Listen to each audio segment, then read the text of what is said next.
humans are the weakest link in any cyber attack. Roblox, that game, that's the one app I think parents should delete.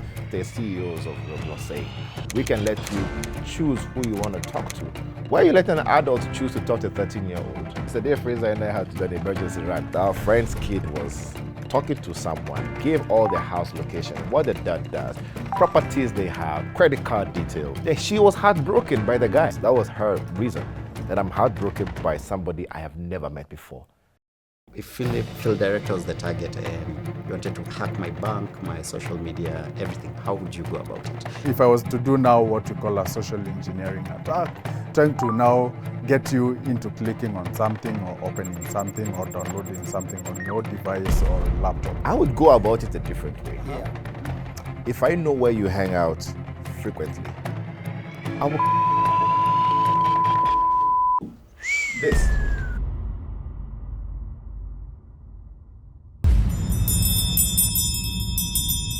Classmates, CEOs, welcome to yet another lecture. Now, today I have two lecturers because this conversation is complex and weighty and dicey. We have Dr. Bright Gameli back with us, and you guys have requested more of him, so you know the ladies really do love you. Oh, Yeah, you know. And we have Fraiser Kilonzo. We're going to get to know more about him, and they have an interesting work relationship that's, you know, it's just a story for days. Guys, like I've been saying, we get very amazing guests on this platform, and sometimes their CVs and profiles are like this, like 5 pages long. If we try and unpack the work that Dr. Bright has done and the work that Fraiser has done, we'll spend an hour just unpacking the work they've done. So what we've done is we've created a website, so becomingceo.africa, and on the landing page there's one place there for CEO personalities. So we're going to upload their bios and all their info and all the work they've done, the amazing work they've done. So check them out if you're looking for credibility, if that's something you want to just confirm. And yeah, because we can't unpack everything. I mean, they're very distinguished fellows.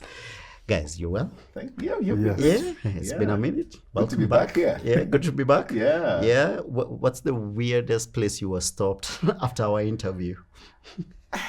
In Naivasha, Yeah. at Naiva Supermarket. Naiva Supermarket. So it's a picky guy. He's picking goods, and it's like, Right. I saw your episode. Right. With Phil. Yeah. And then, you know, people always say Phil Director. You know, they say they'll do. Yes, yeah, Phil Director. Phil Director. You know, the things we're talking about, now I'm very careful. Right. I'm like, oh, okay. I never knew I could be stopped at such a place. Right. And such a thing has been happening over and over again. Right. Be it in a supermarket, Right. be it at the clubs, Yeah. be it at very random places. Wow. So I think the words are getting out for people to become secure, to be safe. And that's what we want. I mean, So yeah. I won't lie to you. Your interview, your conversation blew my mind because I didn't think it will go that viral. Yeah. I was like, oh, so Kenyans are aware and they actually want to be safe. They want to be secure, because for me, cybersecurity is a quote unquote very boring conversation. So I didn't think it will get that much traction. Fraiser, first time we were meeting. First time meeting? Yeah. Very interesting. Please, tell and first me. time on a podcast. So. First time on a podcast. Oh man, Awesome. I love it. Yeah, so milestones being checked. You know, in brief, you've been doing some amazing work, Yeah. but I just want you to tell us, first of all, how do you know this gentleman? Because I'm scared of anyone who walks around with him. Because the world he lives in is not real, man, to us. Yeah.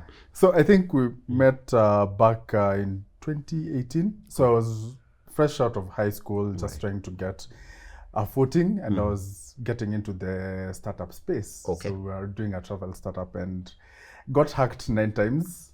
Eh? Yes. 9 times. Yes, 9 times.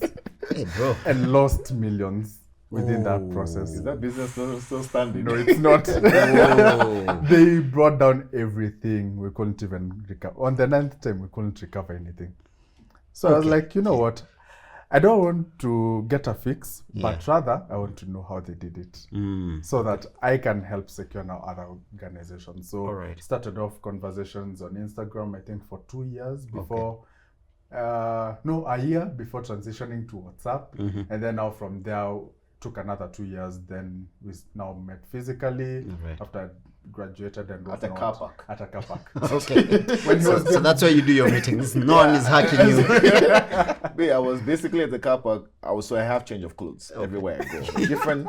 different meetings. I'm always changing. Right. The days I go to, I just go down the road, the Capital Club, Yeah. shower quickly, I'm on the next. Right. Because I don't want to go all the way home. Yeah. This guy is at how do you know my car? My car is very tinted. Right. Yeah. He's outside knocking on the window. Yeah. He's like, yeah, I'll walk with you. I will hold your bags. I'm like, no, it's a bit unusual for me. Yeah. Yeah. And that's how our conversations started. Now he runs everything. And weird thing is, I also do physical security at times. So that behavior of being able to carry your principal's bag and whatnot when he's just arrived started off because of physical security. So I got into that space then. Right. Now I was like, oh, okay. So you Then a year later, I did a keynote speech at the same At the center. same, it was Zetech University. Wow. I was a keynote speaker that day. So you know how keynote they take you around and tell Yeah. school. Yeah. Then a year later, Right. I asked him, I'm not around. Would you mind if you go speak? Right. He's like, who is this guy? Will he be able to do? Right. Remember him? He was just an intern. I'm like, no, he will do it. Right. Yeah. Then he was invited. He became the keynote speaker, and I'm like, wow, I think a lot of things can change in a year. Yo. So you started off as quote unquote personal security protocol guy, driver. And driver. driver. He used to drive me around. Wow. Yes. And right now you're the CEO Yeah. of his organization. Yes. Yes. Wow, man, that is full circle. I love that. Yeah. Anyway, we're here to hack people. I hear from the last time we had a conversation till now, there are new ways to hack people. So you're gonna lot. show us more new ways. Yeah. More new ways. Right. We need to unpack a lot of things about cyber criminals. How are they thinking now? Yeah. They're changing. Privacy is Right. becoming a big concern. Right.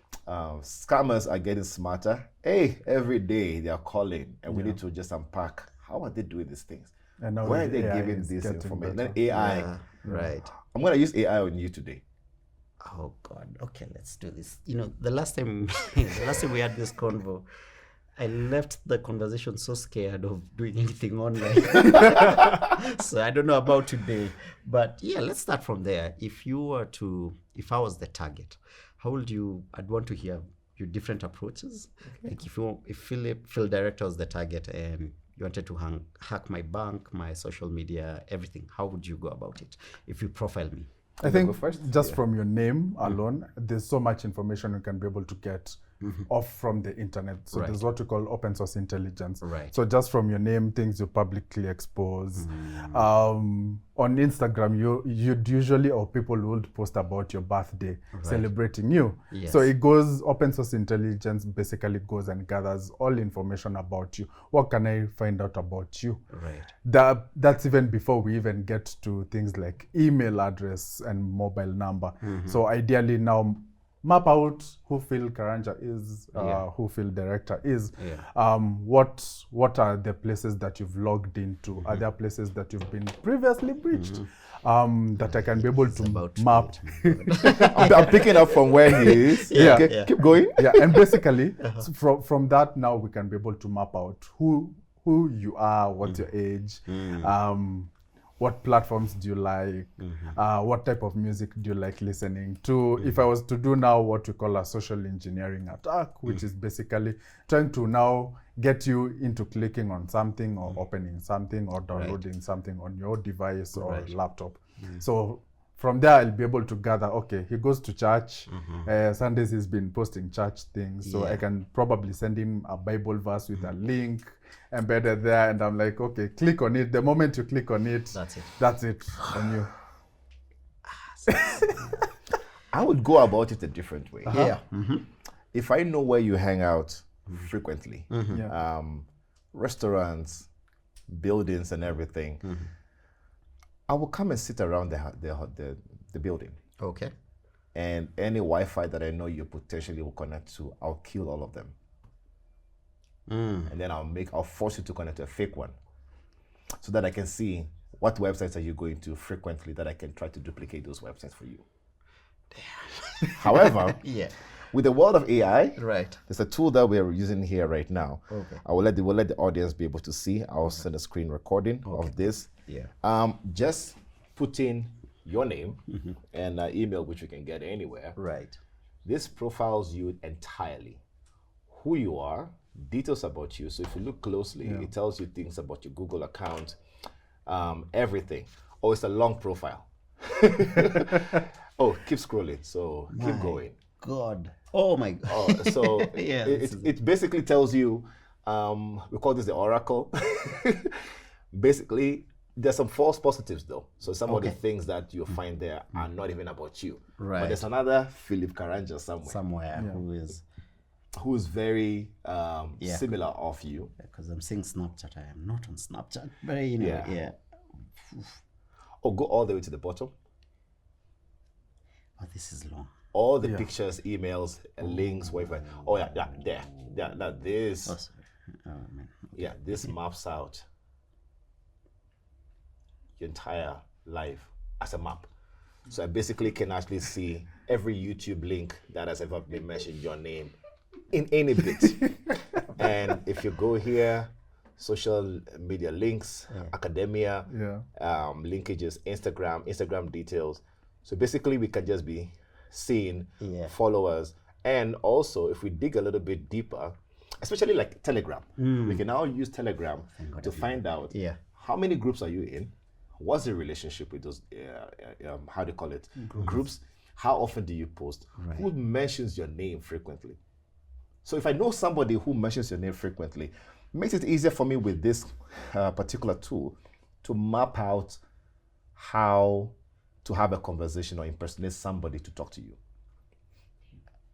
Because the person who talks to you the most is the one you trust the most. Yeah, right. And if I have that person's name, getting the email is not a problem. Impersonating the email and sending an email as them, which we showed the last time, it's very easy. It takes 10 seconds to do that. And that email coming to you, the chances of you opening that email is about 98%. Yeah. And now with AI, I'll craft even a message that you won't even see it coming.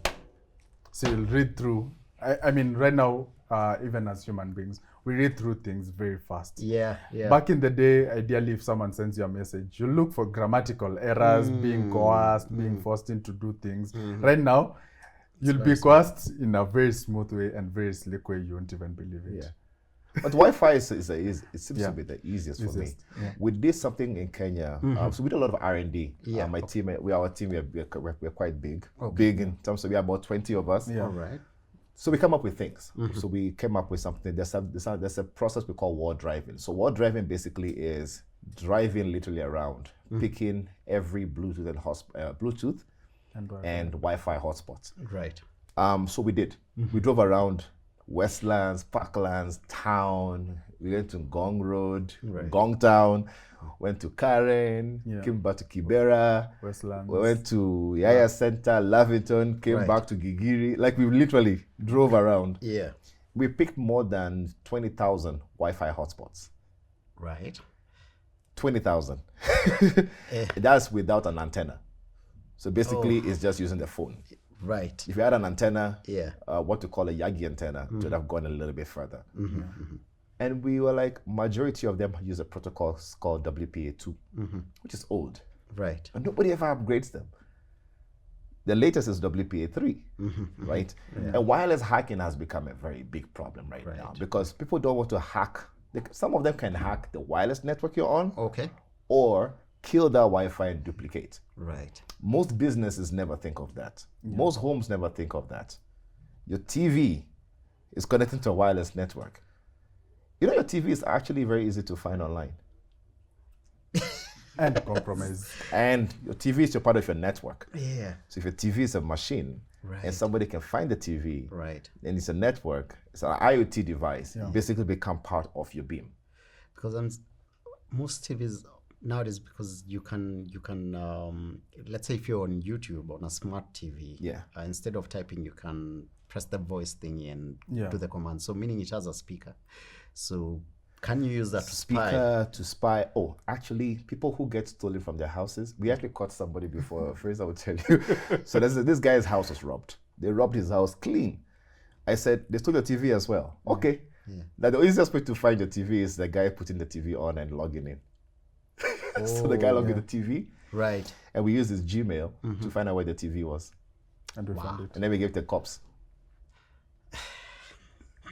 I mean, I think the other part of things which we are also still working on and Right. also researching a lot Yeah. is your earbuds. Everyone walks around with earbuds. yes. So with your earbuds, we can use that. If I leave my earbuds here, I can use that and walk out.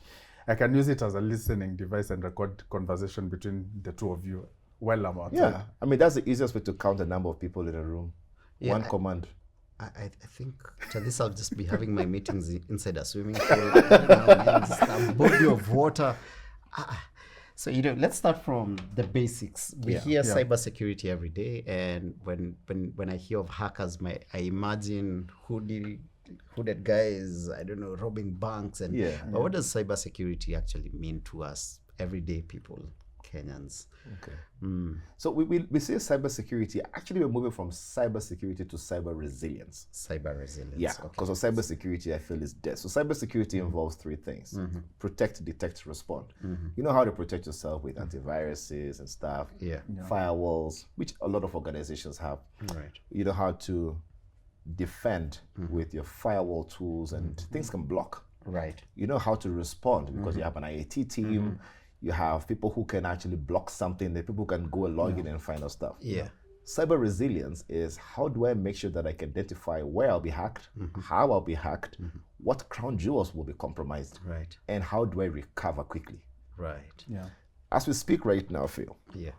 there are organizations in Kenya whose branches have been shut down because of the famous ransomware. Yeah. The ransomware, which I'll even name, the name is called that Okay. No, I wanted ransomware for. Yeah. So I was about to explain. non-techies. So ransomware is basically a hacker finds a way to break into your network. Okay. Locks. So before they used to just lock your files. Tell you if you don't pay in cryptocurrency, we will not give you your files back. Right. Then they changed over years. About 2-3 years ago, they now lock your files and steal some of the data. And threaten you that if you don't pay, we're going to release your files on the internet. Yeah. I have seen this. Okay. Yeah. Now, what they do is they come into your network, steal your files, search for your backups, delete the backups, delete the originals, and tell you, or they also lock, no, they lock the files now. So you have to pay. So imagine you have no backups, you have no original files have been locked as well. Right. And then you have to pay. And they're charging you nothing less than 10 million Kenyan shillings. Bare minimum. That's the cheapest you ever get. So that's a ransomware which has been happening. I mean, as a business, is there genuinely a way to protect yourself? Because these scammers are getting smarter and smarter by the day. So many ways. All right. Now, what would a hacker do? I mean, there are various ways hackers want to be able to identify you. And they use basically publicly available search engines. Like Fraiser said, open source intelligence. They find out how many systems are open. We actually did a research recently where we see how easily will it be able to hack Kenya. Right. Or we went digging. We wrote scripts. This is a lot. It's a lot. This is a lot. It's a report we'll share with various When you say hack Kenya, what do you mean? any organization. Any organization in Yeah. Kenya. How vulnerable is Kenya? What easily available systems can be compromised? Unpatched systems. Yeah, unpatched systems and everything. Yeah. So we're doing that right now. We're writing a very long report that we can share with relevant offices for them to know the kind of domains which are very vulnerable. So they look at those and they go for the easiest, how do you call it, systems to be able to hack. Of course. And they run what you call exploits. Exploit is basically saying somebody has written a code that firewall you have can, if you launch one command, it will go through. Right. So the exploit is a code. Okay. And and then guess what? They're free. You don't have to buy most of them. Actually, all exploits are actually publicly available for anyone. Majority. Majority. So if I just know how to use it, oh goodness, man. Which brings a lot of what you call script kiddies. Most of them are not hackers. They just know how to run the tool. Right. There's actually a Telegram group that we have seen. Yeah. We track a lot of Telegram groups. And some of them are just hacking companies, organizations, TV stations, banks, bank portals, hospitals. And they're just showing you their data. Very easy. They're doing the bare minimum. Yeah. I think Yeah, the other thing that yeah. we've also noticed, also working with various organizations, is most quite a number of organizations don't know what they have within their estate Yeah. or infrastructure. Right. Up until they get hacked is when they're like, okay, what do we have? What don't we have? Right. When they look at what do we have or what don't we have, by that time you've already been hit. So it's now working. You have to start building the entire process all over again. Yeah. I think for most businesses we focus on the money. So we're transacting, whether it's a product or a service. So it's money in, money out, but we don't realize the data that we are collecting as we are transacting, and so we never value it until it's gone. Yeah, actually, up until they get hacked is when they're like, oh, now we see your essence. Which is a question I think we need to ask your audience and viewers. What is your crown jewel in the organization? What is your asset of greatest risk? When I say asset of greatest risk, could be a CEO's laptop. It could be CFO's laptop. Because if I physically or somehow get into CFO's laptop, I basically might be able to actually compromise that person and approve payments. Is it your ERP? ERP, which is managing all documents and payments and everything. Right. Is it it could be a watchman. Oh yeah. Yeah. Because everybody signs in. And your watchman will basically walk you through places that you're not supposed to. Not everybody have data in the cloud. Some have physical data at the data center. Right. And if the watchman or the security person is actually compromised, then you basically have access to the entire data center.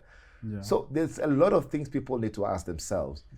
What is those assets of greatest risk? So that you can now start prioritizing each of those assets and say, it's my data, it's my physical location, it's my CEO's laptop, my CFO's laptop. There was a time when a company told us to hack them. They said, hack us anyhow you can. Yeah. Figure it out. Right. We applied as an intern to their Kayole branch. Nobody ever thinks about Kayole branch as an organization. I want to mention which industry. Yeah. Nobody thought about that. Right. As an intern, you sit down and they give you a desk. Right. Plug onto the network. That's how we got to hack the entire bank. Countrywide. A bank, actually, yes. Where's my laptop, guys?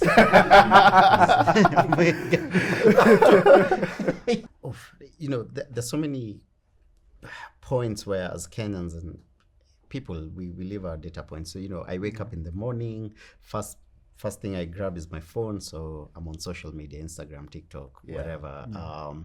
I hail for an Uber, so again, another data point. And you call them. I call them. I pay with my M-Pesa. I'm walking into the building. I have to sign, down there at the reception. How many data systems are actually collecting our data every day? In a day for your regular Nairobian, Ken? So much. So we have what we call data brokers. Data brokers, basically, they are brokers. They buy off what they can find around. Today, one major data broker he has been hacked. Hacked in the sense of not a bare minimum hack. I'm talking about seriously hacked. I've never seen that kind of a hack in a while. And then they have been buying data from other data brokers. They have been, I don't want to mention their name. It's publicly available. All right. They are an avenue which a lot of people use to verify if you feel you are who you are. Okay. Let me explain. You have your ID. Yes. Fraiser has a company that needs your ID, your passport, to verify if you are the real person. Right. Because duplicating your passport is not that difficult picture, the bio page. Right. With AI tools, we've seen in the news that people are able to duplicate every content of details, right? So Fraiser needs to make sure that his system is able to verify your detail. Right. So he will integrate into a third party to make sure that your data matches everything out there, to confirm that Philip Karanja is not another Philip N. Karanja, because I've seen a one N. Karanja who's 65 years old. You're 65. Right. So there are many Philip and Philip Karanjas out there. Right. But the one that you have, does it match all the data points? Right. Now, this company that Fraiser has integrated to make sure that verification is done, Yeah. has been hacked today. Oh. Millions. I'm talking about terabytes of data. I wish I can show you that detail. And right now, it is gold. Yeah, it's the new oil. It's on X. It's on Twitter. It's I already found on it X. today, just this morning, and I was like, that data. I don't know how they are going to redeem themselves. I don't know how. Yeah. Here it is. So you see, 9.7 billion revenue, 16,000 employees, exfiltrating 2.4 gigabyte structure of the AWS infrastructure. That means that's their cloud infrastructure, which has everything. 3.9 million database records. These 533 Redshift tables, it's a lot of tables, which has a lot of information. The virtual private servers, database tables, 400,000 cloud user profiles, DOJ attorneys, SEC staff, federal court laws clerks, federal judges, every data of them is out there. This is big. This is big. Might not be big in numbers, but big in terms of data. Yeah. I'm worried for the kind of data that somebody who has, and the person has shown a sample. Yeah. He's like, yeah, I have all this data. Oh. This is the dark web, the deep web. Oof. And he's sharing like, yeah, I have all this data. Fraser, you've spent a lot of time doing vulnerability tests. Yeah. And I'm just curious, what are the most surprising weaknesses you've discovered in systems? People assume are secure systems are, because you just mentioned AWS. In my head, I'm like, if AWS should be unhackable. Yeah. Yes. I think some of the greatest things that I've seen, default credentials, admin. So many systems are using admin as default administrative credentials. Right. Like and you're passwords. like, if that's the administrative account, what about now the rest of the account? So that means that ideally there are no other checks to be able to validate that these passwords are being changed or are strong enough. Right. Seeing unpatched systems, like recently I was doing a vulnerability assessment for an organization. I won't mention the sector. Yeah. Some of the things, unpatched vulnerabilities from 2014, 2012. What do you mean by that? So ideally, every single time there's a vulnerability, there's how to be able to fix that vulnerability. Or patch it, as we call it. Okay, patch it. Yeah. All right. Yeah. So each vulnerability is associated with a number, which is now called a common vulnerability and exposure number. CVE. So, CVE in short. Okay. So each CVE that is produced per year, per day, per month, per time, has a particular way to be able to patch it. So most organizations, up until they get compromised on that particular system, is when they remember that we did not patch it. But then the vulnerability is from 2019, 2012, 2000. And they've never right here patched. in Kenya. Yeah. Right here in Kenya, the people who still have vulnerabilities since 2015. Yeah. Simple things, simple things like running one command and say update. People don't do it. It's because we are so focused on business processes, like you talked about earlier on. Let's make money, the revenue. But you're forgetting that could you have spent 2% of that amount of your revenue or profit fixing those issues, you would have been safe. Yeah. Right. Another common thing I've, just doing more research or in your world is, and I think you guys have alluded to it. When we hear of cybersecurity, we assume it's digital, it's tech.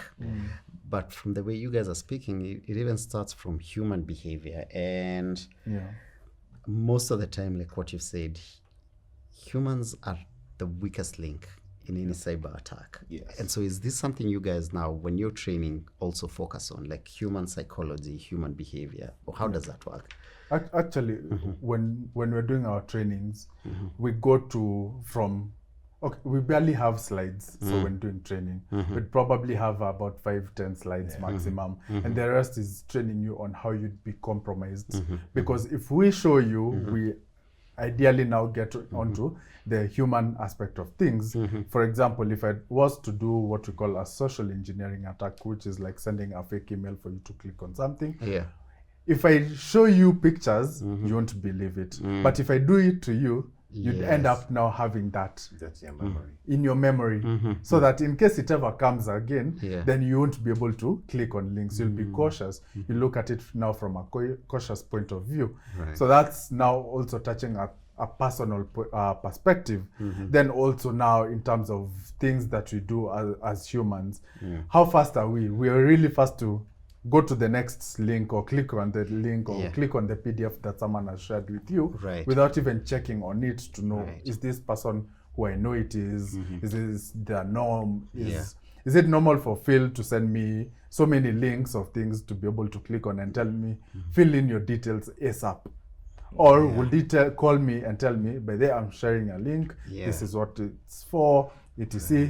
Look at the link as well. If you need to verify, there are portals online, like there's a portal called Virus Total that you can be able to put your link if you suspect it, even PDF documents and various documents, and say that in case I don't feel comfortable about this link, let me have another system check it. Right. So that system now checks and validates that and says, okay, this looks like it's a malware, this looks legitimate and the likes. There's a similar one which organizations are going to face. So let me just give you the secret for free. Let's call you company A. You are a supplier of medicine. Okay. Right? Fraiser is company B. Fraiser's company is a hospital. So they buy medicine from you. So Phil, you are the sales department. Mistake number one, sales department use one email, sales at. Everybody has it. Please don't. If you ever have that, just don't have one email for everybody. Just give each individual. Or sometimes as a group. So sales department sends an email, or one person from sales, assuming they are now more mature, sends an email to the procurement or finance department of the hospital. The finance is supposed to process, right? Right. So let's call it Phil.director at realmedicine.com. Right. Okay? So he is always receiving those invoices. Yes. But the day I compromise you, we'll register Phil.director at either real pharmacy or realmedicine.org or .tk or at mail.com. Of course, I won't check. You won't check. At mail.com usually doesn't get to be flagged. We've seen that happen enough times. At mail.com, it will not get flagged by any anti-malware system because mail.com is legit. So when they send that, they impersonate this person or they hack this person. So I don't have to necessarily hack you like I showed you the last time. I can impersonate you.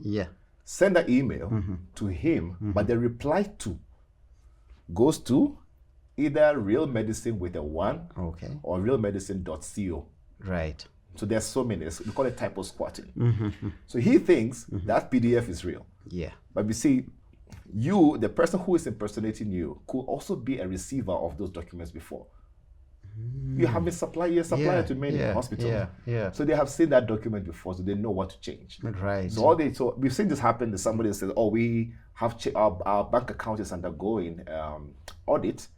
So this is a new bank account. Kindly make sure the payment is going to this."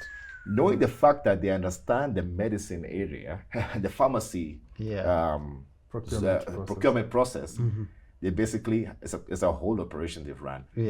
They send that to us. There's a company in Kenya, almost lost 14 million Kenya shillings because of that scam. And the tools are all available.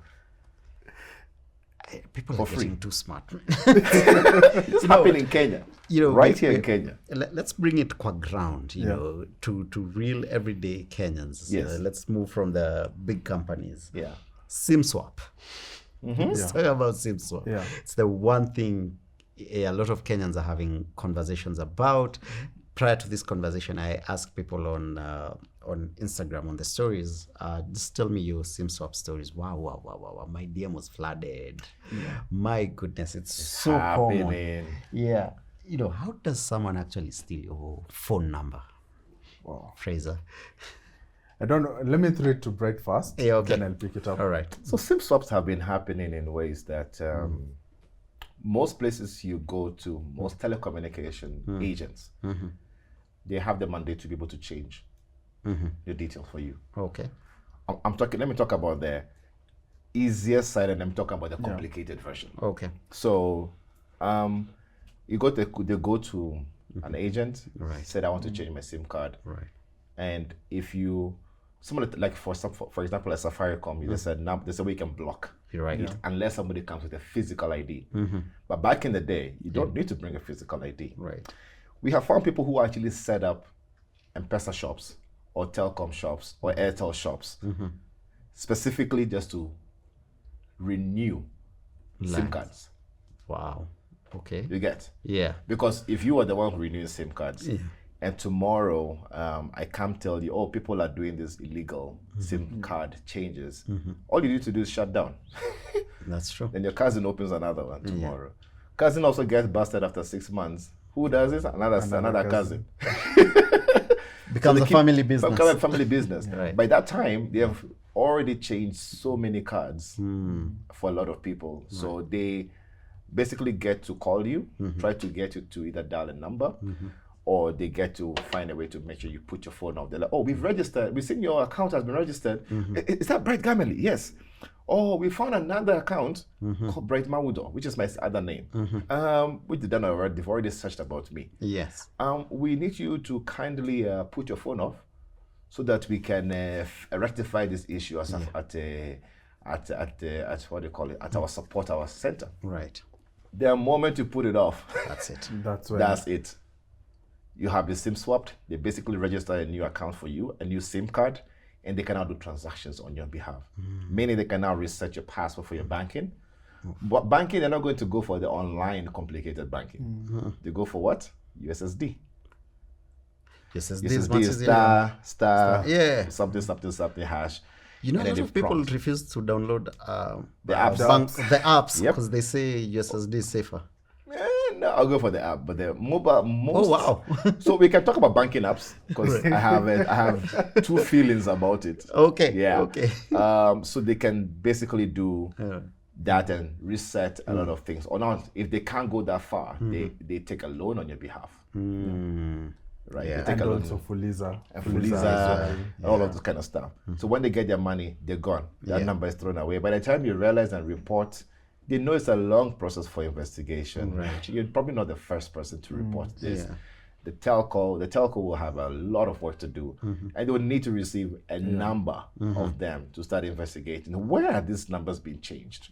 Yeah. Before they bust you as the person who has been SIM swapping, and they shut your business down. But where does the law come in? That's the kind of question I keep on asking. When does this person get prosecuted? That's true. But that's a lot of work. Yeah. Now that's the very easy, everyday Yes. type. So people, when they receive calls, don't respond to people. They get your information from everywhere. Don't respond by saying, giving them details. And I know we need to extend this to our grandmothers and everything. Right. The other complicated version is the SIM card cloners. The devices. Yeah. They can clone a SIM card. There's a very high chance Communications Authority can pick that up, that somebody has cloned a SIM card which is not supposed to be in the country, right? But that's the technical, more sophisticated version. But again, it's possible Right. to be able to do that. Yeah. Okay. Okay. And then you can imagine now with all that happening, imagine your grandmother, your grandparents back in up country, that happening to them is so easy. There's I think 2 years back, a friend of mine, the grandparents were living with one of the kids, and one of the kids ended up now taking advantage and being able to manipulate their grandparents to believing things. So now they ended up even taking Fuliza, swapping their numbers and taking over, and even taking loans on the grandparents' behalf. And I mean, it brings down to now this conversation as well. Right. Before I forget it, what are your thoughts on banking apps? I was about to get there. So I was just Googling these details I wanted to show you. There's something we call SS7, Right. Signal System Number 7 attack, which exploits protocols in mobile solutions. So the typical thing everybody does in every mobile app, let's start from mobile apps before you even go to the banking itself apps. Banking apps are also mobile apps. Yeah. Is you put a username, you put in the password, and then you request for a one-time PIN, OTP as we call it for short. Most applications are not designed properly. So we have something called a client side and then a server side. So let me explain. Client side is everything is happening on my side, and I see the OTP, and I verify that OTP in my SMS, then I go on, right? Server side is the server has to confirm that the OTP is actually yours, and it's matching, and it's send it to you via SMS. Right. Most applications are not designed properly, so before you see the OTP, we can intercept it before you see. So for example, I get your username, and I just want to register. So I can register an account for you. So we have an account which is registered. We've done it before. We call it an account takeover. So Fraiser registers an account. Then when he's logging in, the tool is called Burp Suite. He changes the email or phone number to be mine, and he pushes that request. But since the system is not verifying with OTP, he can see the OTP. I can see the OTP. So you randomly get an OTP on your phone. What do you do, Phil? For an app that you have signed up for? Login. Oh. You won't do anything because you never requested for it. Yeah. So Fraiser logs in, now takes over your account by resetting. You know, when you want to reset, it sends you that OTP. So if anybody ever gets an OTP without you noticing that, Where's my phone? I've just thought, I think I've. So if any application sent you an OTP and it was not you who requested for it, quickly go back and actually change the password, because that means somebody is actually taking over your account. A lot of apps in Kenya, there's a very high chance. We do that in our sleep. Okay, it can be taken over. Right. A lot of banking apps also don't have such security for their applications. Is a biometric, because I have an app that uses biometric. Biometrics are really good. Okay. So biometrics are authenticators. So you know you have a Google Authenticator, Microsoft Authenticator. I'm part of APSA. I'm not marketing for them. But APSA now has Authenticator inbuilt into the app. Right. So you don't have to use a third party. Because SMS, OTPs via SMS, not safe. Because SS7 attacks, anybody can see that OTP before you. No, I'm just thinking of my bank that uses message OTP.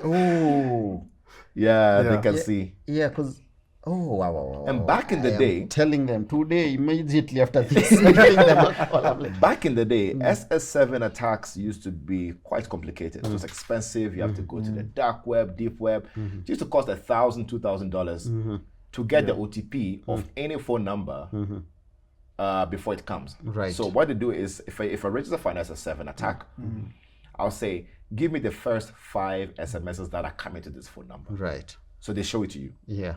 They basically exploit, legacy systems in our telephony ecosystem, right? Right. These days, SS7 attacks is as cheap as $50.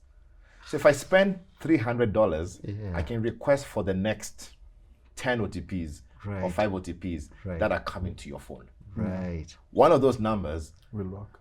Assuming you don't get a lot of SMSs, has to be one of the things that I'm requesting for. This is why I encourage people use an authenticator for any mobile application transaction, be it email, be it systems, and these mobile apps which you download. Now, we think mobile apps are safe because we mostly download them from Play Store. Because automatically, if it's from a third-party website, you don't download, right? No. Yeah, for sure. But some of them actually bypass. They're heavily encrypted. That even Google does not see it immediately. If you search right now about Google has taken down certain mobile apps in Play Store, you'll find them. So some of them do go through, legitimately get into Play Store, and you download it. One typical one that happened in Kenya, true story. If you Google about it, you'll find it. Right. It was a fitness app. Downloaded for Kenyans. So Kenyans downloaded it. Fitness, put in your height, weight, age, location, what you're working on, email address. Then you keep on updating. I'm working out. Somebody was collecting intelligence on Kenyans. right here happened, I think, almost 10 years ago. If you Google it, you'll find it. That story is there. No, I know, no, because this is it's in public, whatever. I've heard about the Floor app for ladies. Yeah, I know they've been sued. They've been sued, yeah. They've been sued heavily. So it was same scenario, like collecting Same data. scenario. But this one, it was, according to the news, Yeah. it was specifically for intelligence. So I don't know which intelligence agency worldwide was trying to collect information about Kenyans. What are your theories on what our president recently signed with the U.S. government about sharing health? Yeah, I know right now it's in court, so that has been stopped, but your thoughts around that?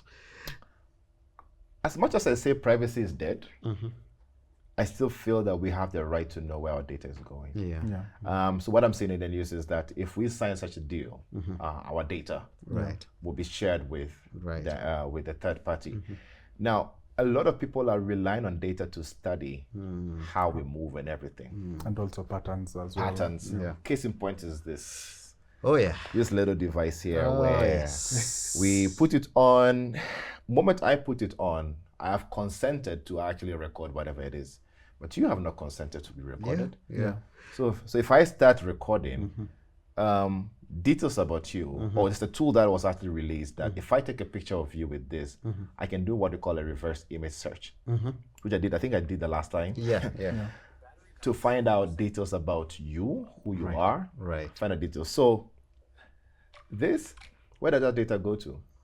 It has to be stored somewhere. Yeah. Meta was being asked questions as to where does that data go? Yeah. They're like, it's in the fine print. You know, you've consented to share this data with Meta, and then they can use that for training. Right. Yeah. I mean, in Kenya, those glasses are quite infamous right now. Yeah. Due to a very infamous fella. Yeah, our Russian man. Yeah. Yeah. People are now covering the side, because you see, the camera is here. So if you do this, it's showing the camera, the light. Yeah. People are now covering them, so if you do that, you don't see it.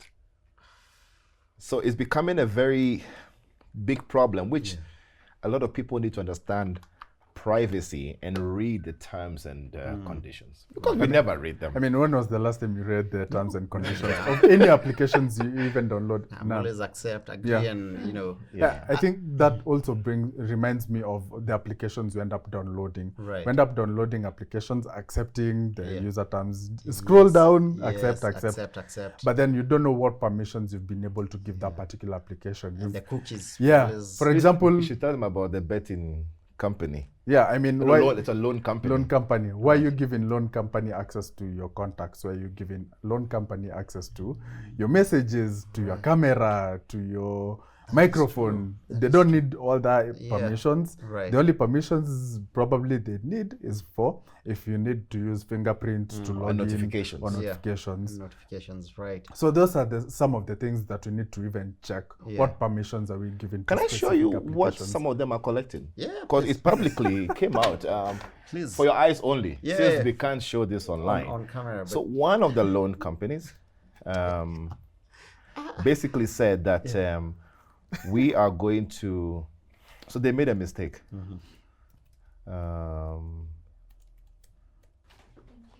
As he's searching that, you've talked about privacy. You look like a much younger man. So maybe this is more to you. Yes, you are. Yes, you are. I think for Bright and myself, if we go clubbing now, it will take us 3 working days to recover. But I'm a business person. I run a club. I own a club. The best way to market a club is photography and videography. But, clubs are being sued for that because, privacy at the end of the day. I'm always okay, so what is this balance for events, for someone like me who's in events? At least with structured events, I know I can put a disclaimer just before you purchase the ticket. But now for that person who owns a club, they need to market this place. We need to capture the vibes and energy. But you didn't consent. So ideally, consent is one of the things that any person should be able to agree to. Of course. For example, if you said you're a club owner or a restaurant owner, so you need to be able to ask for consent from absolutely. any person that you're taking the images, footage, even using CCTVs. I mean, every other place has CCTVs. So someone needs to be able to consent to that. Now, if a person does not agree to that Never consent, thought about CCTVs. yeah. They actually need to write down there saying we are recording you. Without that, the Office of the Data Protection can actually get to sue you. Actually, there's a case that I recently read about where a neighbor was suing the next door neighbor because the CCTV was actually even infringing their compound and recording their own compound. Yeah. Oh. And it was by a few meters. You know, because we see CCTVs and we think security. Yes. Oh, wow. But they're sharing that information somewhere else. And because it's being stored. So something happens in my house, you're fighting with somebody in your house. And somebody shares CCTV from the next door neighbor. Yeah. I didn't ask you to record my compound. I'm in my own space. Yeah. You know? Damn. Yeah. So this is basically, choose any number from this. Let's go with 190. Okay. User 190. So user 190 has what you call a device, and a device. So to explain to you, this is what they're collecting in terms of when they access your phone. So a developer by mistake left this information online for the company. So the loan company has begun. Recently, somebody was actually wrote online, I saw on Twitter, where a support engineer is calling your brother, saying that you've not paid your loan and everything. Yes. Why? And then they said we can remotely even try to shut your phone down and everything because you're giving them access. Or create WhatsApp groups with every person in your contact list and bash. And that is in the fine print. It's all the text messages from that person's phone. Oof. Yo.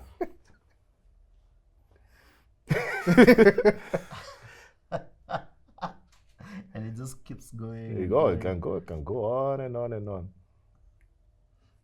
This guy loves betting. Yep. Yeah. Clearly. Explains why he's on a loan app. Yeah. Oh, but many others don't even have. They have private messages, so we can. Can you explain what you're saying? So it's a screen full of messages, I guess, data from the user. So ideally, basically, the loan company has access to this. They're downloading your SMS. They are downloading your SMS. Yeah. Oh, SMS? Yeah. That is one. They're also downloading your, how do you call it? Call log. Right. So all the calls that you've been receiving. That's other phone numbers. So they can now tell who have you been calling. Have you been borrowing money from another person? Or they also have, your contact list. So they can now cross-check who you've been calling quite often. Right. But you see, this is what is called Mama this, right? And that name, Mama this, is linked to a particular phone number. Right. So they can now profile. This is a very raw version. If it's organized properly, now with data science, an AI tool, we can actually use it, run it again, filter out properly to see who are you calling quite often. So now they profile you and then they start texting other people, saying Phil took a loan. He hasn't paid for some time. You need to tell him to pay tomorrow. Actually, for that particular example, I think that's how they were able to know. Should we give this person a loan or not? No, not. Based on the messages on that person's Because I've just device. seen a lot of M-Pesa messages and a lot of betting. The guy loves betting. Yeah. I've seen a lot of those. Yeah. We've had this conversation before and we're like, do these apps know when you receive money? Because sometimes you just receive an M-Pesa text and immediately the loan app text comes in. So they're like, But that's the problem. We're the problem. We're giving too many permissions. When was the last time anybody has ever gone into their permissions? If you go to the settings, apps, you open an app and you see the permissions. Right. If you look at the permissions, you're like, wait, why do I have so many permissions that I've given to these applications? Some of them are unnecessary. So you can actually disable those permissions that you don't need. Yeah, and sometimes, something which nobody ever knows, and let me tell you for free again. These permissions sometimes activate silently in the background without prompting you.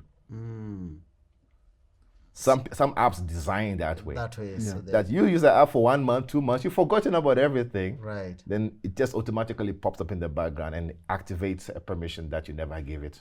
Bro, I think I'm just gonna go back to analog. And stop using phones because I feel, and this is the, let me say, the hard part for everyday people like us. For you guys, I can see how excited you are to even crack and be able to see some of these things. But for your everyday phone user, this is too much information. I can't do this. I'm just trying to figure out how to go to work, make money, pay my rent, pay my you bills. also get hacked. Phil, even I have been hacked before. You've been hacked. I know. In whose hands are we safe? In whose hands? So if we, I mean, anybody can try this. Yeah. So I was going to Ghana. Okay. That day I was traveling a lot. So I had Ghana, Zambia, Malawi, South Africa in 2 weeks that I had to move around. Right. So countries like Zambia I had not been before. I had to get a visa. So I believe, or whether I didn't know. Yeah. So what's the first thing you do when you don't know information? Google it. So I was at the airport. There's so many things coming in. Fraiser is calling. Whoever is calling, they're like, we need to get this before you get on the flight. Sign this document. I'm like, okay, guys, I need to book for a visa. And at the time, I didn't have an assistant who would normally do that for me. Yeah. So I Googled Zambia immigration visa. Do you know scammers they have put their ads to be the one which is ranking higher? Oof. Than the legitimate. So it actually shows you, they duplicated Yeah. exactly the Zambia immigration website. Right. Put it .org, Right. put zambiaimmigration.org. Right. I fell for it. Oh, they had a proper payment system. Right. Visa, MasterCard, PayPal, everything was there. So I quickly fill in the form, my passport details, my bio data, Right. and then I paid.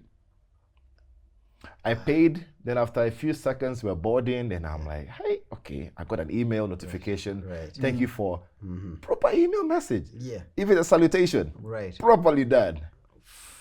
Then after a moment, what triggered me was I started having some weird feeling. Like, I don't know why I feel there's something wrong. But you see, this is me. I'm the one who's telling people about all of these things to be careful. Yeah. But I fell for it as well. A Singapore line was chatting me. Then I went back to the website and I'm like, oh goodness. But I punished them. Let me tell you. I called the team and I said, guys, we have an operation here.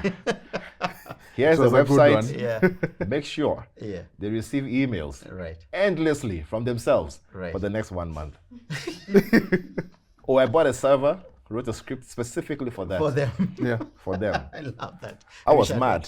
So I had to cancel my card immediately because now they have the information. Information. So we also get hacked. Oof. Loan messages, I mean, we've talked on that. Something that just came to mind is spam marketing. And now we're going into an election year. So all of a sudden your MCA, your MP, your governor is popping up on your phone. Where do they get this info? How do they get this info? How do they even know I am in that ward?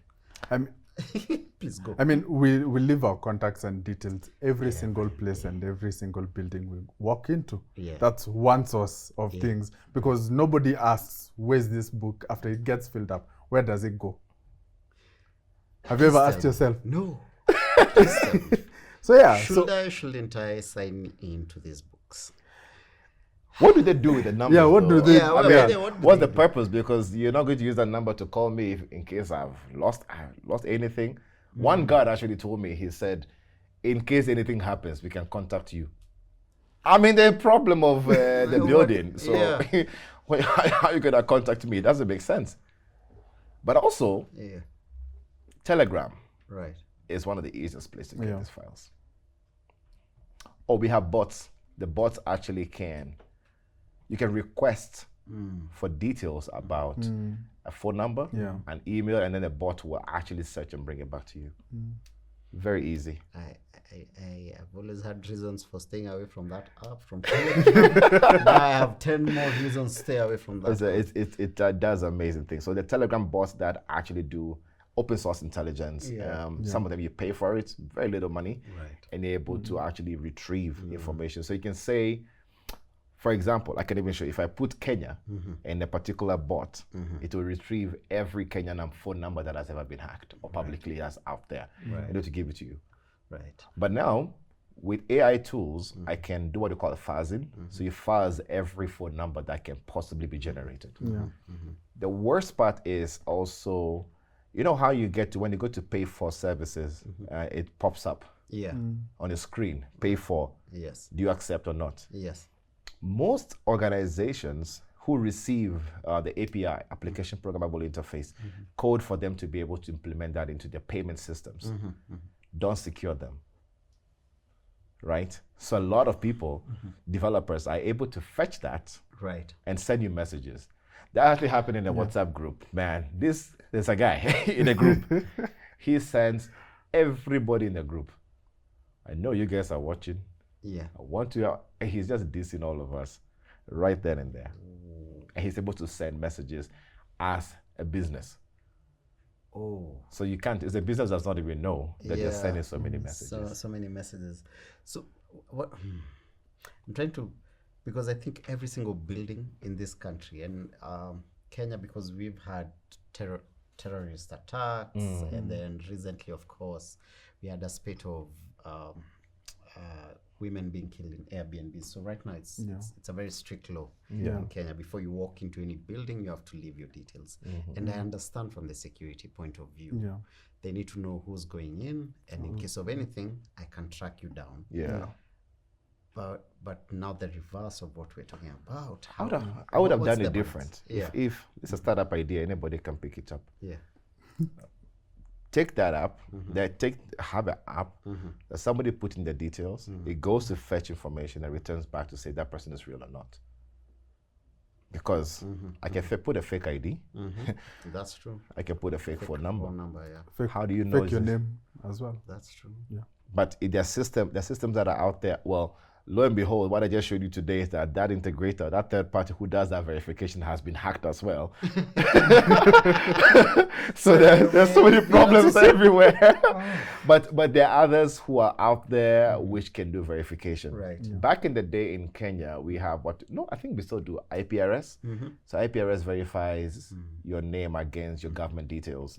I think it's still available. I've not used it in a long time. Okay. That's something that can be used. So anybody could create an app to be able to say, let me verify your name and your phone number, your phone number against the IPRS database. system, Right. saying that you're real and it matches your ID that you have shown before I let you into the building. Right. I don't think we've seen that happen anywhere. Anyway. Landlords, please. I know. Yeah. Yeah. Jump on that. Yeah. You know, sitting, and I think I don't want to hang out with you guys so much because I'm just gonna be paranoid. But as it is right now, most Kenyans, most human beings right now, we have this paranoia that we are always being watched and monitored online. Is it paranoia or is it real? No, I would say it's real because being watched can come in different ways. Your browser, you leave a lot of data there. Social media platforms. Social media platforms, you're being monitored in terms of anybody can get access to some of those details to fetch information about you. If the publicly free versions that we have are able to do what we are seeing, how much more intelligence agencies are able to do. Right. So I don't think it's a myth. Yeah. We have been watched everywhere. That's how, I mean, if Brett and I have a conversation about, say, cars. Yeah. Say I want to get a particular car. Yeah. I'm All of a looking at sudden, ads. ads for cars. I'm looking for particular shoes. Yeah. Suddenly I'm getting ads for Right. shoes. So yeah. This thing on Google, does it actually work? Where you go, what's the name? When you don't want to be tracked. It's called Google, the privacy thing. Yeah, the privacy thing. Incognito. Does that work? Does that actually work? It basically, I see your face.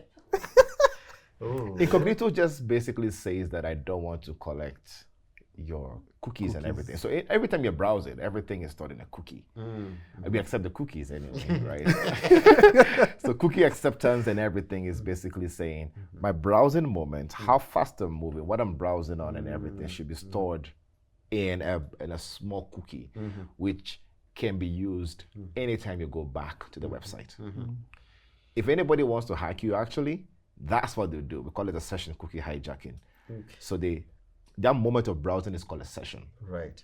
And the cookie is also attached to it. Right. So if I can get you to go to a website, which is not secure, which looks exactly like your company website for login, or it looks like exactly like the Google or Hotmail login or Yahoo login, and you put in, that will be able to capture the cookies and be able to actually replicate it. Right. It wouldn't work for the normal Gmail and everything. But again, people don't create websites properly, so some of those can be replicated, can be duplicated.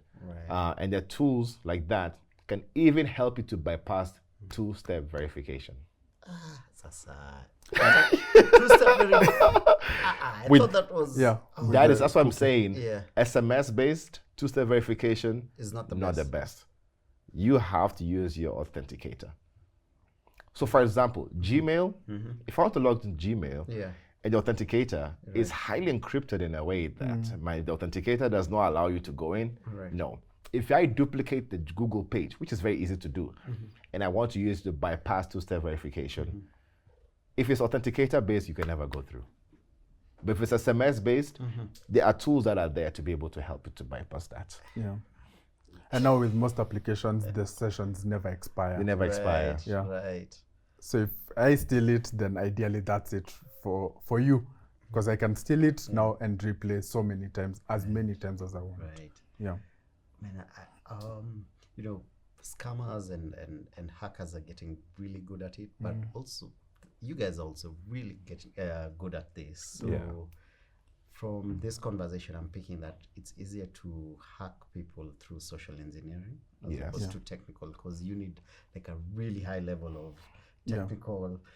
And so that scares me, because we are living in a world of influencer culture, of social media culture, where I'm posting where I live, where I work, where I go to the gym, where I'm going to be tomorrow, where I'm going.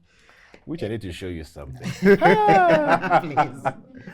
The R&D we've been doing. So now, there's a video Fraiser and I did. Yeah.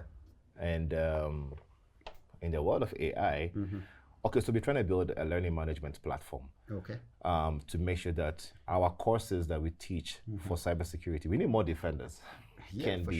For sure. Can be out there. Phil, look at this.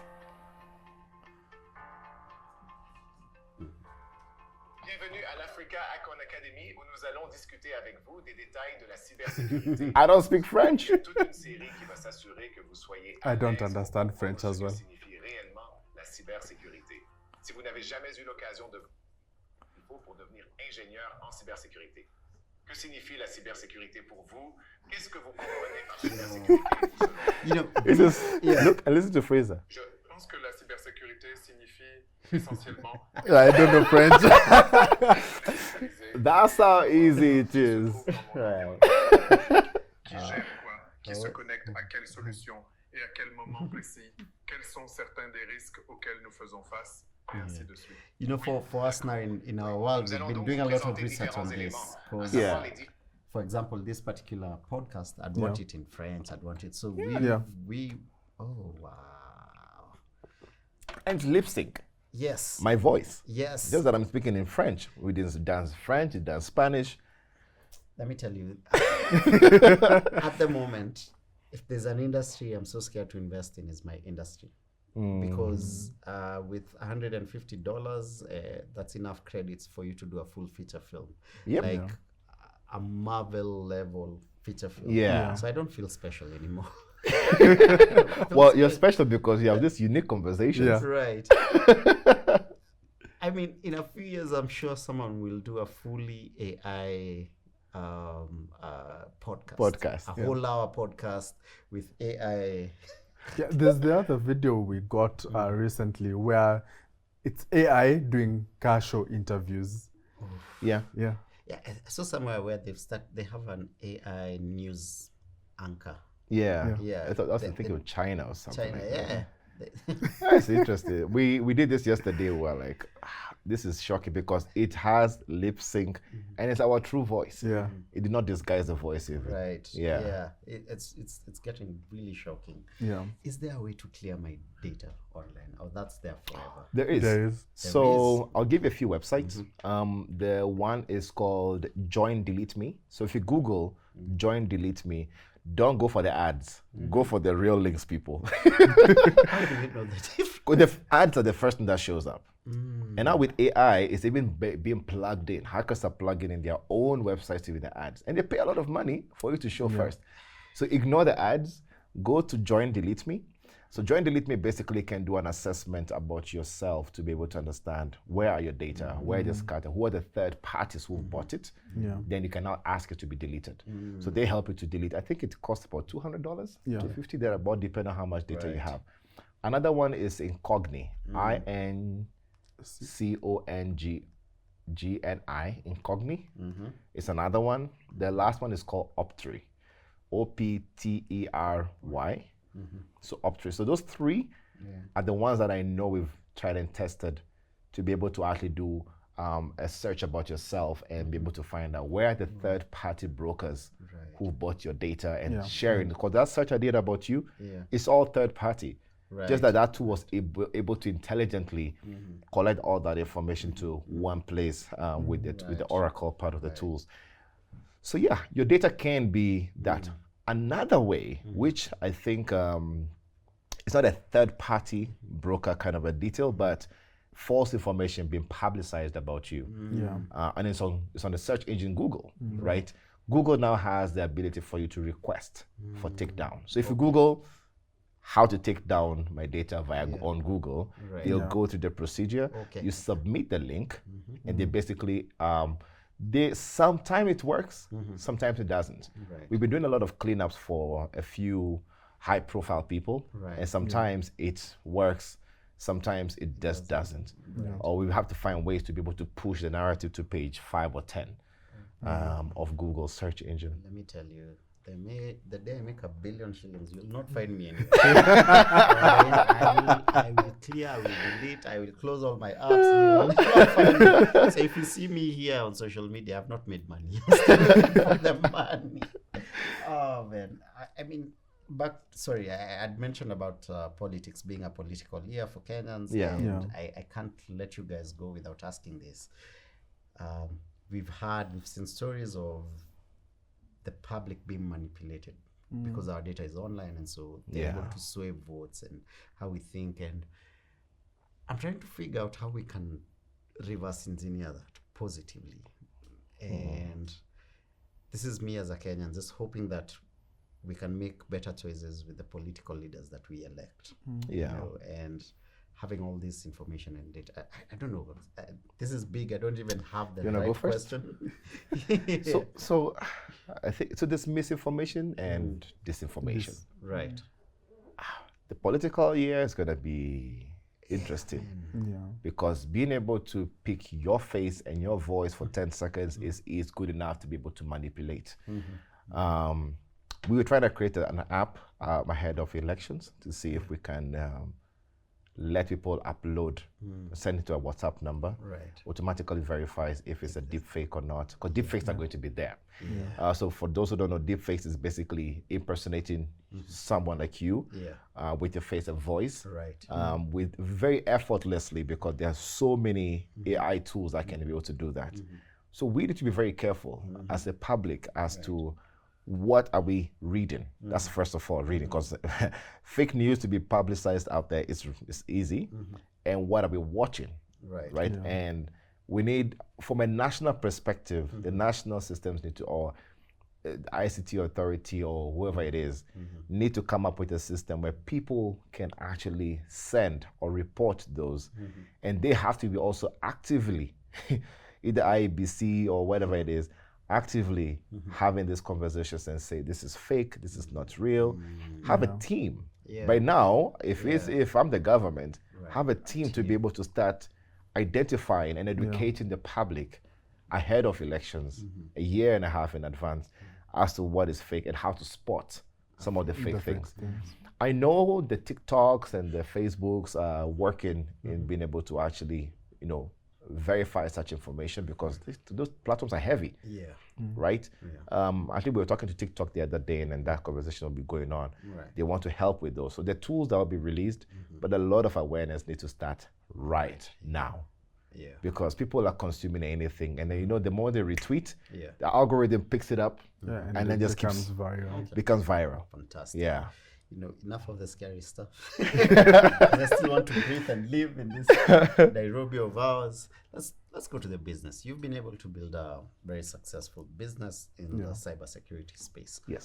And I think now with AI and everything going digital, if there's an industry I think that's going to bloom and really do well in the next 50, 100 years, I think it's in the cybersecurity space. Yes. So what are the opportunities that are there? I'm a young person, just cleared high school, or I'm in campus, and this is a world I think I can go into.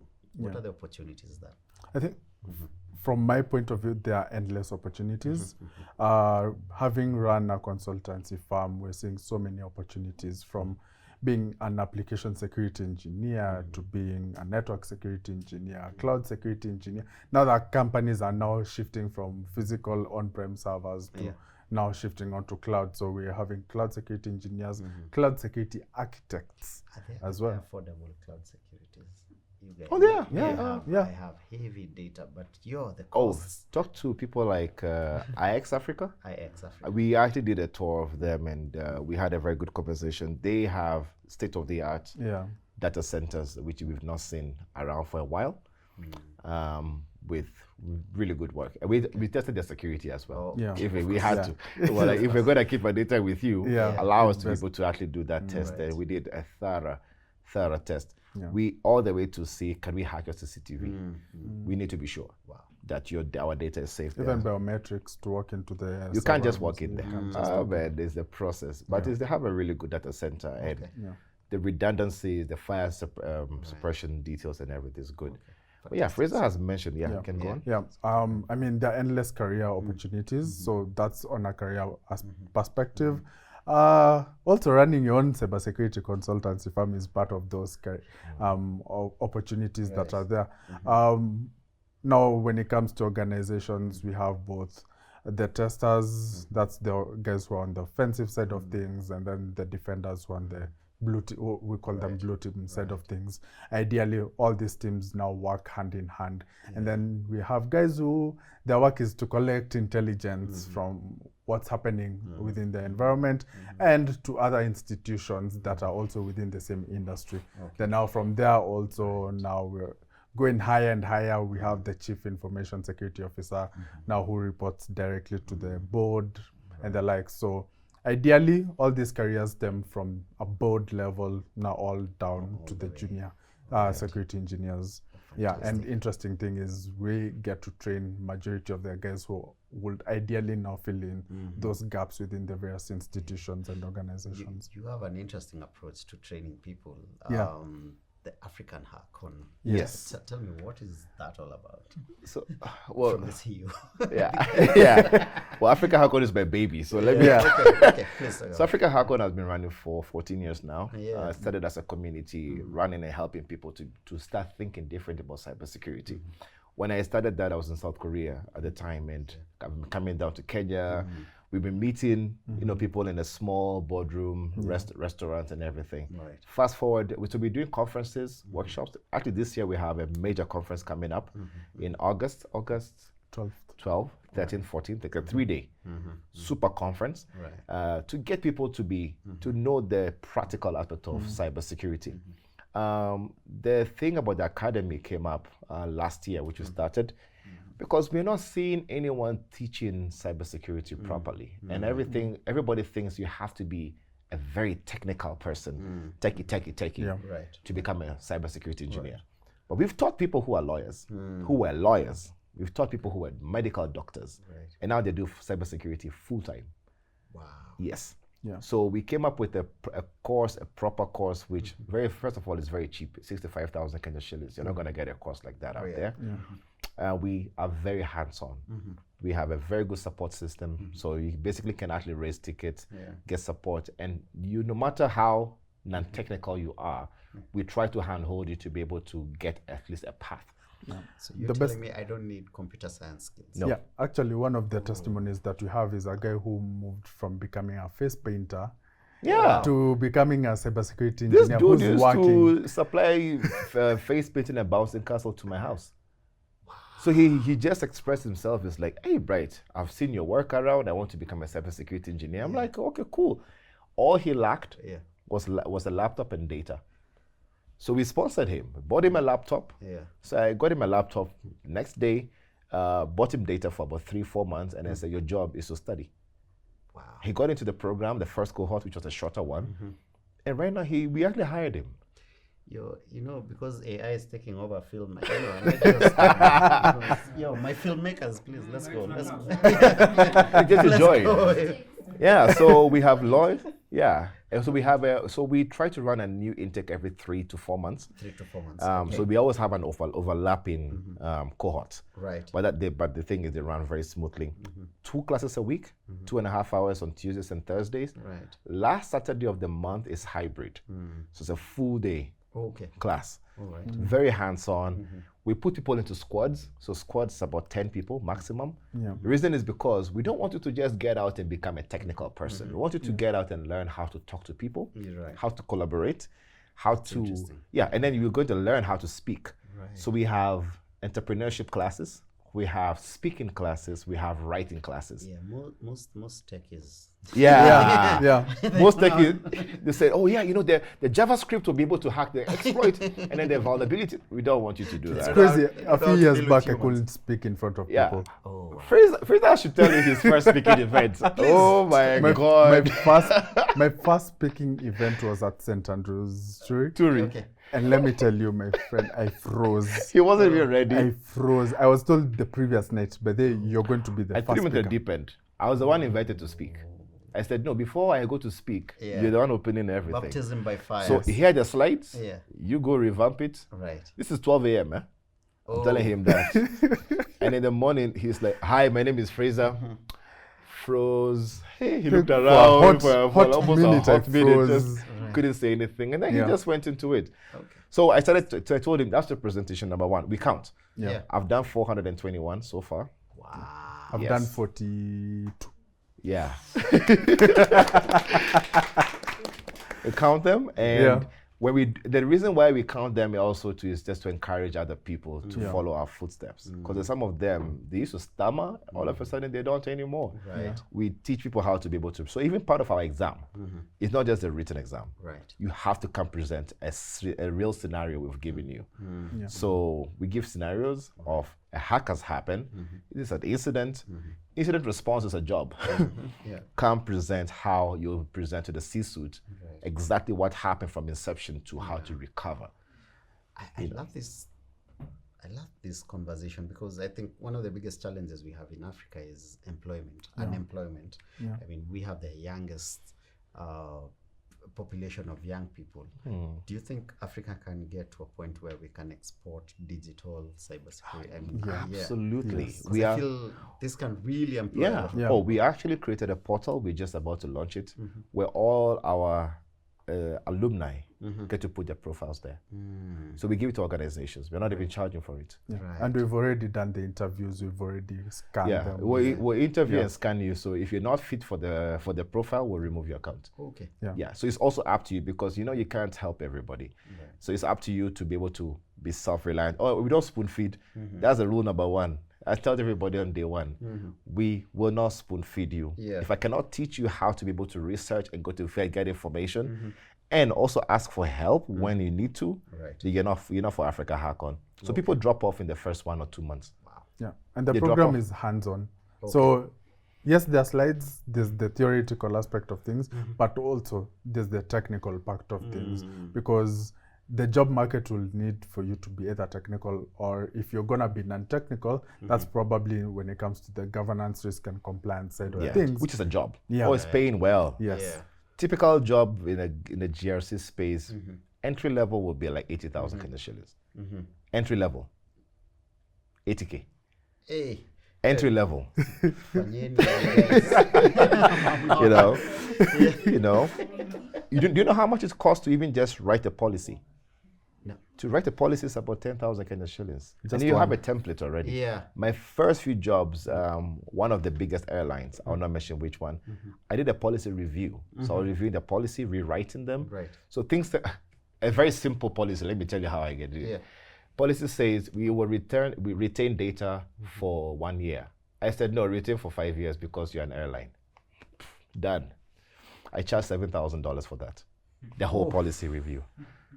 That's how I bought my first car. Guys, what are we doing with our lives? Hey. You know, I bought my first car rewriting policies. Right. Yeah. I was contracted by a UK company, and they gave me the policies. I spent about a month properly reading, going through, revamping,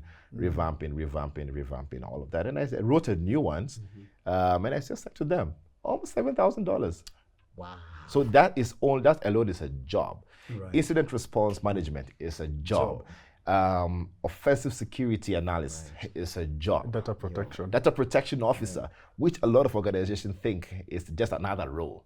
It's actually a very senior role. Data protection officer. Yeah. Yeah. Because you need to understand what data are we collecting, what are we processing, what are we sending out there.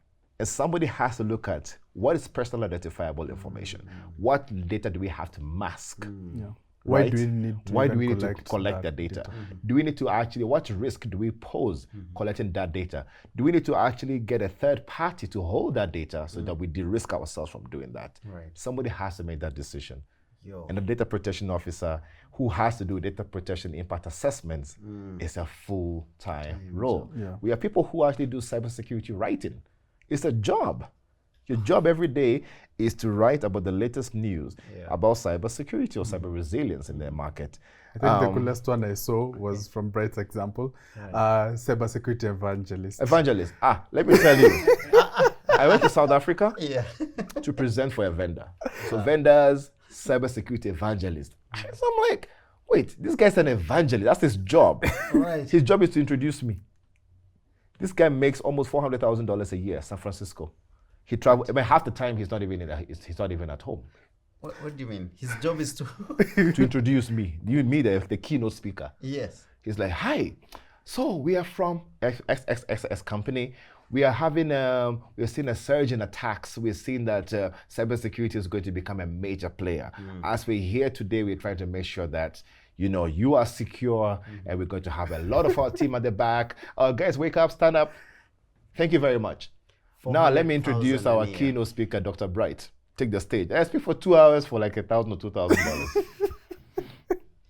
And yeah, I can memorize an entire script. I am an actor. I can memorize an entire 1 hour.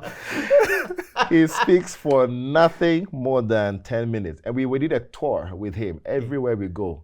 He doesn't do less than 5-star hotel. He doesn't do, it has to be Uber Black or the van. Yeah. If the Uber Black is not in that country, Right. has to be a van. VIP pickup from the airport. He's a cybersecurity evangelist. It's I didn't even know, I never know knew- technical things. I was so mad that day. Then we went to so we went to Cape Town, Joburg, Durban. We're moving around. Right. I was like, it's a job. Yeah. Then he's telling me these things and showing me, this is how So much he's I earn. basically an MC, a hype man. Yeah. Yeah. Okay. Hype man, evangelist. I So know there are that. those, and then we have people Yeah. who do what they call reverse engineering, a highly paid job, All right. because you have to basically find out how can that phone be cracked the next time. There are people who do what they call capture the flag challenges. So we do capture the flag challenges, which we also do. We do a lot of those events. But there's some who do the international version. Google pays about $1 million, up to $1 million, Yeah. for you to find a bug in something like Chrome. So if you find a vulnerability in Chrome, which people prepare for a whole year, it happens every year. You prepare 1 year to say, I'm going to find a vulnerability in Google Chrome or Edge for Microsoft, or Apple device that I was able to hack it by sending a link. The moment you click on that link, it gives you a connection or dumps your password, right? That alone is $500,000. I used to take part in them a few years back, and the team that I used to take part with, we used to do that it's like, yes, we are studying, but that's our main work. Right. Doing capture the flag competition, CTFs in short, and doing them and trying to see how can we be able Because to we're manipulate. global. Yeah, we were top number 1 in Kenya, number 1 in Africa, top 50 amongst hundreds of thousands of teams. Yeah. And I think the one that shook us completely was where we had been given Chrome browser for the first time. It hadn't been launched anywhere globally. Right. We're being told to look for bugs. Wow. That's the one that shook us off completely. And we were like, okay, so how do we crack this one? It's even not even been launched. I feel it's also the problem I have with organizations. Today I read in the news paper somewhere, one of the links, that there's a shortage of cybersecurity skills in Kenya. Yeah. It's a lie. We have brilliant minds who basically can become, who will do cybersecurity jobs. Right. Yeah. But if you don't give them the opportunity, they will never, ever. Do you know there's only one company that has a bug bounty program in Kenya? Bug bounty programming means that we legally let you come into the program, saying you fail, you're now in the program. Right. If you find any bug in our company, according to the scope we have given you, don't go outside of the scope. You basically can be paid from 100,000 to 500,000. Right. Only Safaricom does that. I know that because I launched it. Wow. You're the only company in Kenya That does that. that you can actually go on their website, the platform, report a bug, and get to be paid for it if somebody has not already reported it. Because some of them can be duplicates. Yeah. Only Safaricom. How many other companies do we have out there who have vulnerabilities? Even the government. Yeah. So we need to launch a national bug bounty program. I've said this everywhere. I keep on talking about So many it. times. Organizations need to set aside even 5 million Kenya shillings and say, we've opened the public, or we can have a closed bug bounty program. Right. We'll verify you. Yeah. We'll see your LinkedIn or we'll see your whatever profile you have. If we've seen your profile and what you can do, you're now in the program. Right. So now if you're 30 of you, you're every day hunting. Because how much will it cost for you to hire a lot of cybersecurity engineers? It's a lot of money. Yeah. Minimum you're paying a cybersecurity engineer, junior cybersecurity engineer in organizations, 150,000 Kenya shillings. Yeah. Yeah. You need at least 5 or 6 of them, depending on how much your enterprise or data is. But if you have a bug bounty program, Right. if they're finding every day bugs, your team is just fixing. Yeah. But why are they not doing that? And And look- hiring, oh my goodness. Some of the job portals, the kind of things they're requesting for you to have 5 years experience Right. Yeah. to do something. So hiring managers and HR professionals need to actually have a conversation. I think there's one of the banks when I was starting off, I applied to, and I saw whatever requirements they were asking for. I'm like, these requirements are for someone who's been 10 years in the industry. Right. But then the role itself is for someone who's just getting into the industry. And the pay does not match the CV, the requirements. You can't tell me you want to pay. There's one company, very big in Kenya. Man, I think they process a lot of money. Yeah. The role they were asking for, they said they have 50,000 Kenya shillings for this individual. I said, how are you trying to get a hacker who's going to hack your system where you're processing almost 80,000, about 8 to 10 million a day, minimum on a bad day. Yeah. That's the amount that passes through your system. Right. But you have 50. But you want to pay 50,000 Kenya shillings for somebody who's going to hack that system. Yeah. I thought it's only creatives who get these I know. drifts. We fight those. We've hired for organizations. As much as we do security assessment and help organizations in risk management and the likes, we hire for organizations. And we've hired for people. We tell them, I'm sorry, but this budget is not going to work. Yeah. We can speak for 4 hours, 5 hours. I know. I love it. But, just to wrap it up, I want to throw in some quick fire questions. Just Cool. fun. Okay. Yeah, let's hear your answers. I just want to see how differently you guys think. Most common cybersecurity myth. You can never get hacked. Anyone and everyone can get hacked. Yes. Most common cybersecurity myth, Apple is more secure than Android. No. No. That's a myth. Yeah, Oh, it's a myth. Yeah, It's a myth. No. Oh my, you're about to start a fire. But it's true. It's not. Any device can be hacked. Yeah. There's some exploits, which I explained earlier on for Apple, that nobody's ever seen. Wow. Yeah. I think the last one on that for phones is with a feature phone, you'll never get hacked. The Katululu. Yeah. Apparently, yeah, You can get hacked. Yes. Because the feature phone, Can, high level, kids. your feature phone, your feature phone connects to base transmission station, BTS. Right. So for Safaricom, Airtel, Telcom, it has to bounce everything, right? Now we're on 5G. Okay, 5G is pretty difficult to hack. 4G, pretty secure. 3G, not secure, right? But the feature phone, you can depreciate the network to 3G by force. So even if your feature phone connects to 4G network, which is what we see around, we can depreciate that to what? A 3G. Meaning anything can be forced from the phone to do anything. Yeah. So I can say, I'm gonna make sure you receive an M-Pesa message, which was never there. Right. Or I forced you to text your mother, comes as you, but it was never you. Yes. You know, I'm still stuck at iPhone and Android. You still get hacked. Either way. Yeah. Either way. Okay. Most secure digital habit.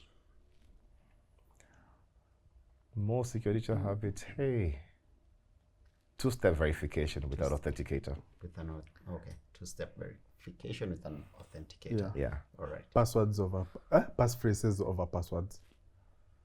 Sentence. So as a sentence. Yeah. So for example, I love Android as a sentence with space is more secure over passphrase as combined.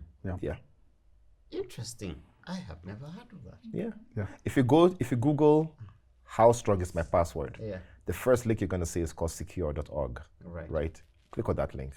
Type in any password. It will tell you how long it will take the slowest computer to actually crack that password. So you'll see. Secure. So Google how strong is my password. The link will show you it's called secure.org. Okay. Yeah, the link for that result. Right. Again, don't go for ads. Go for the real links. So it will, when you see, it will tell you how long it takes the slowest computer. So put say field director, right? 2020, and see what it says. It will tell you to take maybe 1 to 2 years. But put field space director space 2025 or 2020 and see the difference. It's gonna take a long time because password crackers don't usually see the spaces as a character. Interesting. Yeah. But the thing is, like the company that I showed you that, well, the data leaked, is their company name plus a date. That was a common password they have for all the systems, including their AWS. So, I'm realizing the problem is not even the mostly the systems. The systems. It's the humans. It's us. Yeah, it's our weak passwords, our habits. Oh wow. Okay. One app people should delete. There's one you guys have been mentioning. One app people should delete. LastPass. I was gonna say the same. LastPass. It's a password manager. I cannot stand it. It's been hacked too many times. Almost every quarter there's a hack that's happening. LastPass.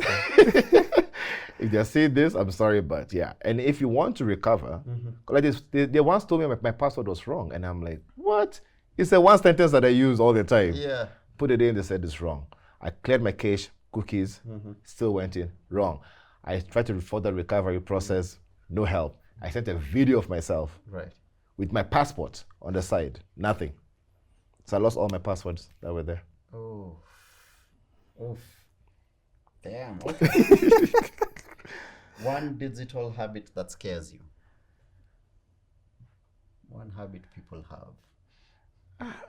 Posting anything and everything on social media.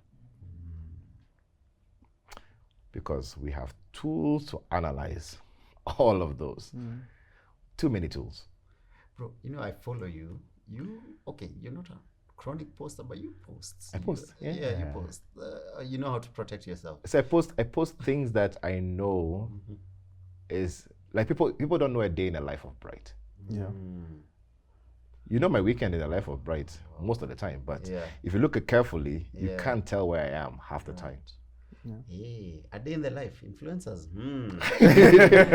You know, the ones who post, hey, I just woke up, Yeah. just this, Right. and then they tag with location. Yeah. Unless you're influencing that particular place or you really enjoy the place, Right. then you can tag the location, which is a nice feature. But I see these days, have you realized on Instagram, people are even putting their location The on. location. So you can actually search to see who's nearest to you. Yeah. And it's a new feature that have been added and everything. And I'm like, but why do you want to share? Oh, no, you can share with friends and family. WhatsApp recently activated that as well for the location sharing. That you Actually, can this see week- who's closer to you. Yeah. If any of your contact list is actually close by. I realize I use social media like a very old man. Thank God I don't know these things. Thank God, I don't even know where to start. Yeah. Wow. Okay. One cybersecurity skill every young person should learn. I'll say basic coding. Basic coding. Yeah. Yeah. Basic coding. What are you thinking?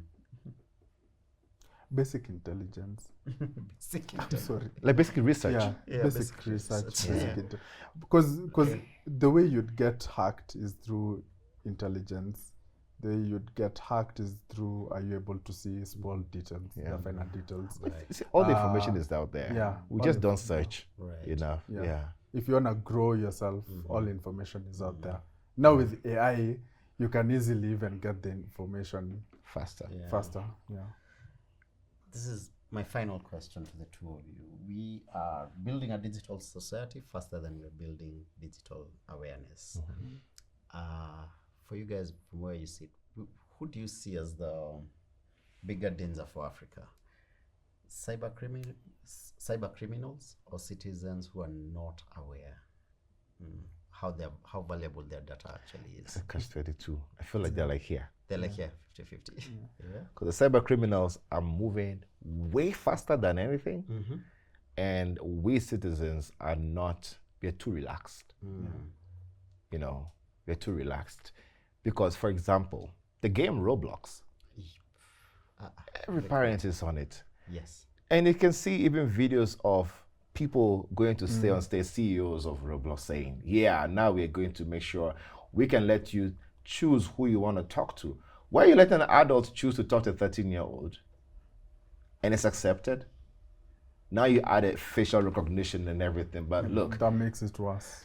I can be 13 and get my 18-year-old brother to scan their face. And it says, oh yeah, that's you. Why? Scam, and then forget about scammers. Sexual predators are in Roblox every single day. They get into, or you're playing, you get into a room, and then they groom you, and they get you to do things that kids are being affected, but they don't have the time to tell you. You're a busy person. We're all busy. You spend time with the kids, yes, but they're never going to tell you, this is what I'm facing in the social media space. Open TikTok at night, 1 a.m. on a random day in Kenya. just keep, you know how you just scroll in? Yeah. You see the things you think. The lives. I keep saying Those sleep lives. early. those lives. You save yourself from a lot of trouble. So let me just ask you, wrapping up, simple things to parents. Be the two-step verification to your social media apps for your kids. Right. Let it be your phone number, even if it's SMS-based. Don't forget the authenticators, fine. Right. Let your kids be the users, fine, but be the secondary one.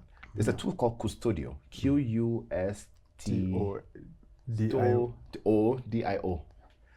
Custodio can help you to you're not monitoring to shut your kids down, but you're monitoring to see their browsing habits. Right. Right. So you will get to know details as they've gone to a bad website, emails that they're getting has malicious content. Some obviously be false positives. But you can also send specific times. That my kid can only watch YouTube between 5:39 and 5:44. You can be anywhere in the world, and that's all they can do at that time. Right. It's good to have that kind of monitor and then have a relationship with the kids. Talk to them about the bad actors and everything. It's a day Fraiser and I had to do an emergency run.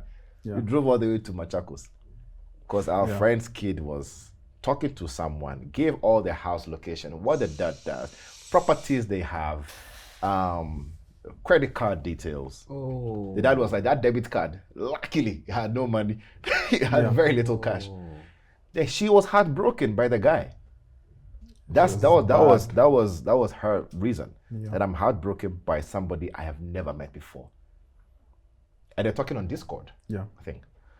And we use Discord for everything. But Roblox, that game, that's the one app I think parents should delete from their kids' phone. I think Right away. Another Right app away. Another app that everyone should have is called Sophos Intercept X. Yeah. Basically helps you in terms of being able to safeguard the applications you download, even check Internet. the rating. Sophos, S-O-P-H. OS. OS. Oh, yes. Intercept. Intercept X. Intercept. X. Yeah. It checks your links. You can even set rules such that in case a certain link is affiliated to, be it pornography, sexual stuff, alcohol, and the likes, it auto blocks for you. And even the links that you click on, it auto checks even before you get to be able to fully load it. Or if Bright brings a fake Wi-Fi and you connect it to fake Wi-Fi to detect that. Oh, wow. Actually, it will prevent your phone from being able to connect to any hotspot, because right now any phone can connect to any hotspot. I can even force your phone to connect to a hotspot that I bring. So if I can do that, It's very easy to do. Sophos blocks that now, so that it automatically connects. That you have to be the one who connects now to that. You know, for me to secure myself from Wi-Fi's, I never use any public Wi-Fi's ever. So I just hotspot my phone to my laptop. So now you're telling me, There's always a way. Yeah. there's always a way. There's always a way. Ah, man, thank you guys. Thank you so much for the time. I feel like we should have more sessions. I feel like we should do a roundtable with parents, because now towards the tail end of this conversation, you brought in something very, very important. And this is something, you know, calling you guys, I was thinking about the business side, but now as a father, I'm like, wow, I think we just need a whole other session with parents. And I think the people watching agree with me. So please, if I call, please come through. There. Yeah. Thank you so much for Thanks your for having time. us. Really appreciate it. Before I close it off, we have so many people in the room. Any questions you guys feel? I know we have a techie, the guy who built our website. Do you feel I've asked all the questions you don't want to ask? Yeah, sure. Yeah, you're good. Kenji? Yeah, tuko sawa. Tuko sawa. Yeah. All right, fantastic. Again, like I said at the beginning of this particular conversation, their profiles, the work they've done 421 talks. So I cannot unpack exactly everything they've done, and because of that, we've built our website, becomingceo.africa. So go on there and you'll find their profiles and all the work that they've done and how you can contact them. Also, Fraiser, please, you guys have mentioned some amazing sites. If you can just share with them, then I can put them a list, and then I can share on the description box of this particular conversation. Definitely. We have a list we'll share with you. Right. We can share with everybody. All the ways to delete your profile, so to say, on the internet. Places to check if a file is malicious on the virus total and everything. Right. Even documents. Applications. To how to check if a document has malicious content or whoever created it. We'll share that entire list with you. Fantastic. Yeah. Sawa sawa. Until the next time. Thank you.